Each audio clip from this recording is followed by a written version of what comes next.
कुडाळमध्ये चांगलो वडापाव खय गावता या शोधता तर चला हटकेवाडामध्ये. हटकेवाडामधली गर्दी बघूनच समजता की यो वडापाव किती फेमस होतो. एक आणि दोन नाही तर यांच्याकडे वडापावची तब्बल 8 व्हरायटी असत. वडापाव सोबतच पिझ्झा, फ्रेंच फ्राईज आणि बर्गर पण भेटता.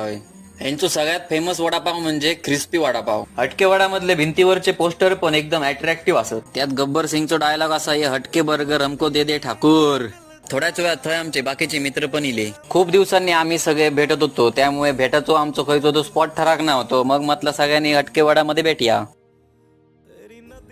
थोड्याच वेळात आमची वडापावची ऑर्डर इली. आम्ही मागवलेले क्रिस्पी वडापाव आणि पिरी पिरी वडापाव. वडापाव बघूनच तोंडात पाणी सुटला. वडापाव दिसाक एकदम भारी होतो हा, बर्गर सारखं वाटत होतो सेम. वडापावची टेस्ट ना एक नंबर होती. माझा तर बाबा एक वडापाव खाऊन पोट भरला. आता वडापाव बघून तुमच्या तोंडात पाणी सुटलं असताला तर यावा मग हटकेवाडामध्ये कुडाळला.